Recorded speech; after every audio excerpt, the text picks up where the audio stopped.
বেড়েছে মাছের ফেনীর পথসভায় বেশ কয়েকটি মোবাইল ফোন চুরির অভিযোগ পাওয়া গেছে। বৃহস্পতিবার ৫ অক্টোবর ঢাকা চট্টগ্রাম মহাসড়কের ফেনীর মহিপালে বিএনপির রোড মার্চের পথসভা চলাকালে এ ঘটনা ঘটে। আসসালামু আলাইকুম, খবর পড়ছি আমি মোহাম্মদ মহাসিন রুবেল। এতক্ষণ আপনারা সংবাদ শিরোনাম শুনলেন, এখন বিস্তারিত। রাজধানীর বাজারগুলোতে আবারও বেড়েছে মুরগি ও পেঁয়াজের দাম। এক সপ্তাহের কম সময়ের মধ্যে ব্রয়লার ও সোনালী মুরগির দাম বেড়েছে কেজিতে ১০ টাকা। এছাড়া কেজিতে সব ধরনের পেঁয়াজের দাম বেড়েছে ৫ টাকা। ব্যবসায়ীদের বক্তব্য, টানা বৃষ্টিতে সরবরাহ কমার ফলে দাম বেড়েছে। সরকার আলুর দাম বেঁধে দিলেও তার চেয়ে ১০ টাকায় বেশি বিক্রি হচ্ছে আলু। এছাড়া বাজারে অন্যান্য পণ্যের দামে বড় কোনো পরিবর্তন লক্ষ্য করা যায়নি, তবে চাল, ডাল, ডিম, আলু ও সয়াবিনের মতো নিত্যপণ্যের দাম উচ্চমূল্যে মোটামুটি স্থির হয়ে আছে। আজ শুক্রবার ঢাকার মালিবাগ, মগবাজার ও শাহজাহানপুর বাজার ঘুরে ও ব্যবসায়ীদের সঙ্গে কথা বলে জানা গেছে, দেশের বিভিন্ন স্থানে টানা বৃষ্টির কারণে বাজারে মুরগির সরবরাহ কিছুটা কমেছে। আর সে কারণেই এই মূল্যবৃদ্ধি। গত সপ্তাহে ব্রয়লার মুরগির প্রতি কেজির দাম ছিল ১৮০ থেকে ১৯০ টাকা। এখন তা বেড়ে হয়েছে ১৯০ থেকে ২০০ টাকা। সোনালী মুরগির দাম ছিল প্রতি কেজি ৩১০ থেকে ৩২০ টাকা। বাজারে এই মুরগি গত বুধবার বিক্রি হয়েছে প্রতি কেজি ৩২০ থেকে ৩৩০ টাকায়। এদিকে দেশি ও আমদানি করা উভয় পেঁয়াজের দাম কেজিতে ৫ টাকা বেড়েছে বলে দেখা গেছে। ফলে দেশি পেঁয়াজের দাম দাঁড়িয়েছে প্রতি কেজি ৯০ থেকে ৯৫ টাকায়। আমদানি করা পেঁয়াজ বিক্রি হচ্ছে প্রতি কেজি ৭০ থেকে ৭৫ টাকায়। ২ দিন আগেও আমদানি করা পেঁয়াজ ৬৫ থেকে ৭০ টাকা কেজি বিক্রি হয়েছে। অন্যদিকে সরকার গত ১৪ সেপ্টেম্বর যে ৩টি পণ্যের দাম বেঁধে দিয়েছিল তার একটি দেশি পেঁয়াজ। তবে দাম বেঁধে দেওয়ার পরও সরকার নির্ধারিত ৬৪ থেকে ৬৫ টাকায় দেশি পেঁয়াজ বিক্রি হতে দেখা যায়নি।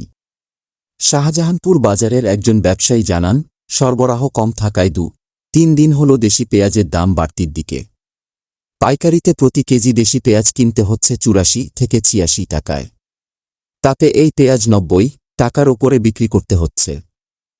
সরকারি সংস্থার বাজার দরের হিসাবেও দেখা গেছে বাজারে পেঁয়াজের দাম বাড়তির দিকে। ট্রেডিং কর্পোরেশন অব বাংলাদেশের টিসিবি হিসাবে গত এক সপ্তাহে প্রতি কেজি দেশি পেঁয়াজের দাম ৩% বেড়ে ৮০ থেকে ৯০ টাকা ও আমদানি করা পেঁয়াজের দাম ৪% মতো বেড়ে ৬৫ থেকে ৭৫ টাকায় বিক্রি হচ্ছে। দেশি পেঁয়াজের পাশাপাশি ডিম ও আলুর দাম বেঁধে দিয়েছিল সরকার। ডিমের ডজন ১৪৪ টাকায় নির্ধারণ করা হলেও বিক্রি হচ্ছে ১৪৫ থেকে ১৫০ টাকায়। আলুর খুচরা দাম প্রতি কেজি ৩৫ থেকে ৩৬ টাকায় বেঁধে দেওয়া হলেও বাজারে বিক্রি হচ্ছে ৪৫ থেকে ৫০ টাকায়। অন্যদিকে মোটা, মাঝারি ও চিকন কোনো চালের দাম কমেনি। ডালের ক্ষেত্রেও একই অবস্থা।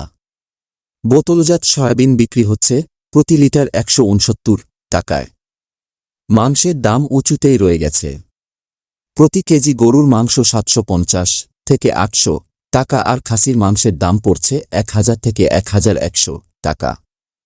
চাষের পাঙাশ ও তেলাপিয়া আকারভেদে ২০ থেকে ২৫০ টাকার মধ্যে বিক্রি হচ্ছে। রুই মাছের দাম পড়ছে প্রতি কেজি ৩৫০ থেকে ৪৫০ টাকা। ইলিশের মৌসুম শেষের দিকেও ১ কেজি আকারের ইলিশের দাম পড়ছে ১৩০০ থেকে ১৫০০ টাকা। পুরো মৌসুম জুড়ে ইলিশ এবার ক্রেতাদের নাগালের বাইরেই ছিল। মালিবাগ বাজারের মাছ বিক্রেতা আব্দুল মাজেদ বলেন, ইলিশ এবার বাজারে এসেছে কম, তাই মৌসুম জুড়ে ইলিশের দাম বেশি ছিল। সবজির বাজারেও স্বস্তি নেই। বৃষ্টির কারণে বাজারে সবজির সরবরাহ কমেছে, বেড়েছে অধিকাংশ সবজির দাম। গোল আকারের বেগুন কিনতে হচ্ছে প্রতি কেজি ৮০ থেকে ১০০ টাকায়। লম্বা বেগুনের দাম একটু কম। ঝিঙা, ধুন্দুল ও চিচিঙ্গার মতো সবজির কেজি ৬০ টাকার নিচে পাওয়া যাচ্ছে না। সস্তার সবজি বলতে শুধু পেঁপে কেজি ৩০ থেকে ৪০ টাকা। পটল ও ঢ্যাঁড়সের দামও প্রতি কেজি ৫০ টাকার ওপরে। কাঁচা মরিচের কেজি পড়ছে ২০০ থেকে ২২০ টাকা। জিগা লিখন খন্দকার বাজারের নিত্যপণ্যের দাম প্রসঙ্গে বলেন, মাছ মাংসের দাম কমার কোনো লক্ষণ দেখি না। আলু ও বেগুনের মতো সবজিও চড়া দামে কিনতে হচ্ছে। তাতে আমাদের মতো নির্দিষ্ট আয়ের মানুষের জন্য সংসার চালাতে বেশ কষ্ট হয়। আসন্ন দুর্গাপূজা ও জাতীয় সংসদ নির্বাচনকে কেন্দ্র করে স্বাধীনতা বিরোধী শক্তি বিএনপি জামায়াত যেন কোন ধরনের সংকট ও সহিংসতা তৈরি করতে না পারে সেজন্য সকলকে সজাগ থাকার আহ্বান জানিয়েছেন শিক্ষামন্ত্রী ডাক্তার দীপু মনি। তিনি বলেন, বিএনপি জামায়াত মানুষের ওপর অত্যাচার নির্যাতন যেমন চালানোর চেষ্টা করে, তেমনি তারা দেশের ভাবমূর্তিও নষ্ট করেন। এই অপশক্তিকে আমাদের সকলেরই রুখে দাঁড়াতে হবে। শুক্রবার দুপুরে চাঁদপুর শহরের বাবুরহাট এলাকায় বাংলাদেশ আনসার ও গ্রাম প্রতিরক্ষা বাহিনী চাঁদপুর জেলার সমাবেশ শেষে চলমান রাজনৈতিক পরিস্থিতি নিয়ে সাংবাদিকদের প্রশ্নের জবাবে তিনি কথা বলেন। মন্ত্রী শিক্ষার্থীদের উদ্দেশ্যে করে বলেন, শিক্ষার্থীরা হচ্ছে দেশের সবচাইতে সচেতন ও সজাগ অংশ। তারা যেন সবসময় চোখ কান খোলা রাখে, কারণ এই বাংলাদেশটি তাদের। তারা এই দেশের বর্তমান ও ভবিষ্যৎ এবং তারা যেন এই অসাম্প্রদায়িক ও গণতান্ত্রিক বাংলাদেশকে এগিয়ে নেবার জন্য, স্মার্ট বাংলাদেশ গড়বার জন্য এই যে সাম্প্রদায়িক অপশক্তি রয়েছে তাদেরকে রুখে দিতে পারে। দীপু মনি বলেন, বিএনপি জামায়াত যেন কোনোভাবেই দেশকে অস্থিতিশীল করতে না পারে সেজন্য আমাদের সবাইকে সজাগ থাকতে হবে। আমি মনে করি আমাদের তরুণরা সবচাইতে সজাগ ও সচেতন শ্রেণী। তারা যেন এ বিষয়ে অনেক বেশি সজাগ থাকে এবং যে কোনো মূল্যে যেন আমরা এই অপশক্তিকে সবাই মিলে প্রতিহত করতে পারি। এ সময় উপস্থিত ছিলেন চাঁদপুরের জেলা প্রশাসক কামরুল হাসান, আনসার ও গ্রাম প্রতিরক্ষা বাহিনীর পরিচালক মোহাম্মদ আমনি উদ্দিন, চাঁদপুরের police super SP Mohammad Saiful Islam, Ansar ও গ্রাম প্রতিরক্ষা বাহিনীর কুমিল্লা রেঞ্জ কমান্ডার মোহাম্মদ আব্দুল আউয়াল ও চাঁদপুর জেলা কমান্ডার উজ্জ্বল কুমার পাল সহ স্থানীয় আওয়ামী লীগ নেতারা। আওয়ামী লীগ ছাড়া অন্য শাসকদের ২৯ বছরের শাসনামলে দেশে কি উন্নয়ন হয়েছে এমন প্রশ্ন তুলে প্রধানমন্ত্রী শেখ হাসিনা বলেছেন, দেশ যখন অর্থনৈতিকভাবে এগিয়ে যাচ্ছে তখন কেন হঠাৎ করে সুষ্ঠু নির্বাচনের কথা বলা হচ্ছে, সন্দেহ হয় রে। তিনি বলেছেন, ভোট ডাকাতের মুখে সুষ্ঠু নির্বাচনের কথা শুনে সন্দেহ হয়। আওয়ামী লীগের আন্দোলন সংগ্রামে মানুষ ভোট ও ভাতের অধিকার পেয়েছে, এখন নির্বাচন নিয়ে এত কথা কেন? শুক্রবার ৬ অক্টোবর বিকেল ৪টায় গণভবনে যুক্তরাষ্ট্রে জাতিসংঘের ৭৮তম সাধারণ পরিষদের অধিবেশনে যোগদান ও যুক্তরাজ্য সফরের নানা দিক তুলে ধরতে আয়োজিত সংবাদ সম্মেলনে সাংবাদিকদের প্রশ্নের উত্তরে এ কথা বলেন তিনি। প্রধানমন্ত্রী বলেন, নির্বাচন নিয়ে খুব বেশি কথা শুনি। যারা ভোট চুরি ও ডাকাতি করেছে তাদের কাছ থেকে অবাধ সুষ্ঠু নির্বাচনের কথা শুনতে হয়। সব জায়গায় এটা প্রচার করে বেড়াচ্ছে। সামরিক স্বৈরশাসক যখন ছিল তখন তো আমরা সংগ্রাম করেছি মানুষের ভোটের অধিকার নিয়ে। আমরা ক্ষমতায় এসে নির্বাচন কমিশনকে শক্তিশালী করেছি। জনগণের ভোটের অধিকার আওয়ামী লীগই তাদের হাতে ফিরিয়ে দিয়েছি। তিনি বলেন, আওয়ামী লীগ ক্ষমতায় আছে বলেই আজকে বাংলাদেশে উন্নয়ন হয়েছে। এর আগে তো অনেকে ক্ষমতায় ছিল, তারা মানুষকে কি দিয়েছে? মানুষ একবেলাও ঠিকমতো খেতে পারত না। এখন আওয়ামী লীগ ক্ষমতায় আছে বলে সব ক্ষেত্রে অভূতপূর্ব উন্নয়ন হয়েছে। মানুষ ভোট ও ভাতের অধিকার পেয়েছে। এখন নির্বাচন নিয়ে এত কথা কেন? তারা কি আমাদের এই এগিয়ে যাওয়া চায় না? সন্দেহ হয় রে। সংবাদ সম্মেলনে মন্ত্রী পরিষদের সদস্যবৃন্দ, আওয়ামী লীগের নেতৃবৃন্দ, সংসদ সদস্য ও সরকারের পদস্থ কর্মকর্তাসহ বিভিন্ন সংবাদ মাধ্যমের প্রতিনিধিরা অংশ নিয়েছেন। রাজধানীর হজরত শাহজালাল আন্তর্জাতিক বিমানবন্দরের ৩য় টার্মিনাল উদ্বোধন করা হবে আগামীকাল শনিবার ৭ অক্টোবর। জমকালো আয়োজনের মাধ্যমে এই প্রকল্পের আংশিক উদ্বোধন করবেন প্রধানমন্ত্রী শেখ হাসিনা। উদ্বোধন উপলক্ষে ৩য় টার্মিনালে মঞ্চ তৈরির সহ যাবতীয় প্রস্তুতি সম্পন্ন করেছে বেসামরিক বিমান চলাচল কর্তৃপক্ষ বেবিচক। আগামীকাল শনিবার সকাল ১০টায় ৩য় টার্মিনাল উদ্বোধন করা হবে। পরে দুপুর ১২টায় বিমানবন্দর সংলগ্ন মাঠে সুধী সমাবেশ করবে বাংলাদেশ আওয়ামী লীগ। দুই অনুষ্ঠানেই প্রধান অতিথি হিসেবে উপস্থিত থাকবেন প্রধানমন্ত্রী শেখ হাসিনা। বেসামরিক বিমান চলাচল কর্তৃপক্ষ বেবিচক সূত্র জানায়, এরই মধ্যে প্রকল্পের ৯০% কাজ সম্পন্ন হয়েছে। বাকি কাজ, যন্ত্রপাতি স্থাপন, জনবল নিয়োগ, গ্রাউন্ড হ্যান্ডলিং করা হবে উদ্বোধনের পর। পরে আগামী বছরের ডিসেম্বরের দিকে টার্মিনাল ব্যবহারের সুযোগ পাবেন যাত্রীরা। সম্প্রতি এ বিষয়ে জানতে চাইলে বেসামরিক বিমান চলাচল কর্তৃপক্ষের chairman air vice marshal Mohammad Mafidur Rahman বলেন, উদ্বোধনের দিন একটি উড়োজাহাজ ৩য় টার্মিনালের পার্কিং অ্যাপ্রনে রাখা হবে। এখন ইকুইপমেন্টগুলো বসানোর কাজ চলছে। তবে সফট ওপেনিংয়ের পর এয়ারলাইনগুলো নতুন পার্কিং অ্যাপ্রন ও ট্যাক্সিওয়ে ব্যবহার করতে পারবে। আগামী বছরের শেষের দিকে যাত্রীরা টার্মিনালটি পুরোপুরি ব্যবহার করতে পারবেন। 2017 সালে হজরত শাহজালাল আন্তর্জাতিক বিমানবন্দরে তৃতীয় টার্মিনাল নির্মাণ প্রকল্প হাতে নেয় সরকার। তবে নির্মাণ কাজ শুরু হয় 2019 সালের 28 ডিসেম্বর। এতে ব্যয় ধরা হয়েছে প্রায় 21,398 কোটি টাকা। এর মধ্যে জাপানি সহযোগিতা সংস্থা জাইকা ঋণ হিসেবে দিচ্ছে 16,141 কোটি টাকা। বাকি টাকা দিচ্ছে বাংলাদেশ সরকার। টার্মিনালটির নির্মাণ কাজ করছে জাপানের মিতসুবিশি ও ফুজিতা এবং দক্ষিণ কোরিয়ার স্যামসাং। বেবিচক সূত্র জানান, এখন শাহজালাল বিমানবন্দরে টার্মিনাল 1 ও টার্মিনাল 2 এর অ্যাপ্রনে 29টি বিমান রাখা যায়। 5,42,000 বর্গমিটার আয়তনের তৃতীয় টার্মিনাল চালু হলে অ্যাপ্রনে আরও 8 থেকে 10টি উড়োজাহাজ রাখা যাবে। ফলে একসঙ্গে 37টি উড়োজাহাজ পার্ক করে রাখা যাবে। নতুন টার্মিনালে 26টি বোর্ডিং ব্রিজের ব্যবস্থা থাকবে। এর মধ্যে আগামী অক্টোবরে 12টি বোর্ডিং ব্রিজ চালু হবে।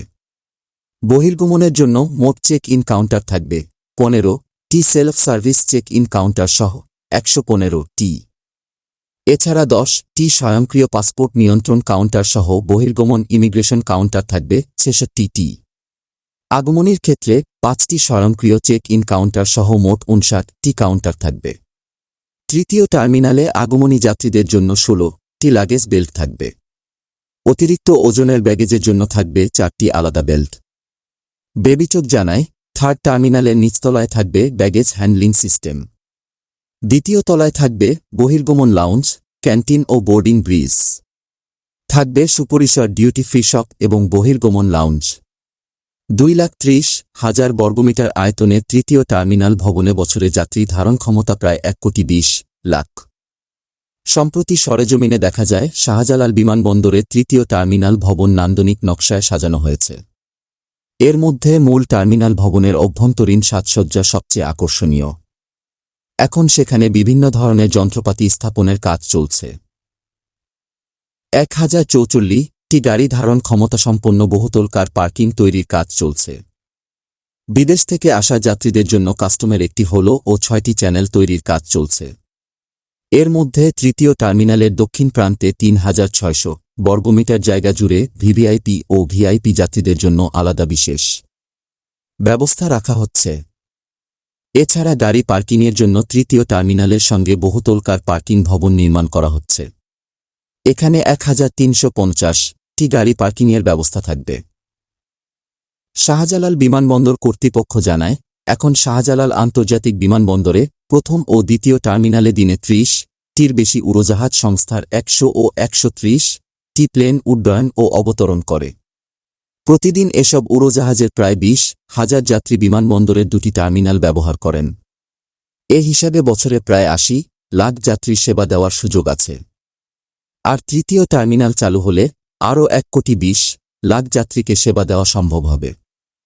তৃতীয় টার্মিনাল নির্মাণ প্রকল্প সূত্র জানায়, নতুন টার্মিনাল ভবনের বহির্গমন পথে 10টি স্বয়ংক্রিয় পাসপোর্ট কন্ট্রোল বা ই-গেট থাকবে, যেখানে যাত্রীরা নিজেরাই ইমিগ্রেশন করাতে পারবেন। তাদের আর ইমিগ্রেশন পুলিশের মুখোমুখি হতে হবে না। তবে নিজেরা করতে না চাইলে তাকে সহযোগিতা করতে 56টি বহির্গমন ইমিগ্রেশন কাউন্টারও প্রস্তুত থাকবে। সেখানে ইমিগ্রেশন করবে ইমিগ্রেশন পুলিশ। এছাড়া যেসব যাত্রী অন্যান্য দেশ থেকে বাংলাদেশে ঢুকবেন তাদের জন্য 5টি ই-গেট থাকবে। পাশাপাশি থাকবে 54টি অ্যারাইভাল ইমিগ্রেশন কাউন্টার। সরকার পতনের একদফা দাবি আদায়ে বিএনপির তারুণ্যের রোড মার্চের ফেনীর পথসভায় বেশ কয়েকটি মোবাইল ফোন চুরির অভিযোগ পাওয়া গেছে। বৃহস্পতিবার 5 অক্টোবর ঢাকা-চট্টগ্রাম মহাসড়কের ফেনীর মহিপালে বিএনপির রোড মার্চে পথসভা চলাকালে এ ঘটনা ঘটে। ফেনী মডেল থানার ভারপ্রাপ্ত কর্মকর্তা ওসি শহীদুল ইসলাম চৌধুরী বলেন, ফোন হারিয়ে থানায় ভুক্তভোগীরা লিখিত ও মৌখিকভাবে 10টির মতো অভিযোগ করেছেন। মডেল থানার কর্মরত ডিউটি অফিসার পুলিশের উপপরিদর্শক বিউটি রানী দাস বলেন, চুমকি রানী দাস, ইশতিয়াক ভুয়া, শামীম হোসেন, শাহ আলম সহ আরও বেশ কয়েকজন ফোন হারিয়ে যাওয়ার ঘটনায় থানায় সাধারণ ডায়েরি জিডি করেছেন। সভামঞ্চের সামনে থেকে চুরি হয়েছে সোলায়মান হাজারি ডালিম নামের এক সাংবাদিকের ফোনটিও। তিনি জানান, সভামঞ্চের সামনে দাঁড়িয়ে তিনি বিএনপি নেতাদের বক্তব্য লিখছিলেন। এ সময় নেতাকর্মীদের একদল তার শরীরের সঙ্গে ধাক্কাধাক্কি করেন। তারপরই পকেট থেকে তার ফোন খোয়া যায়।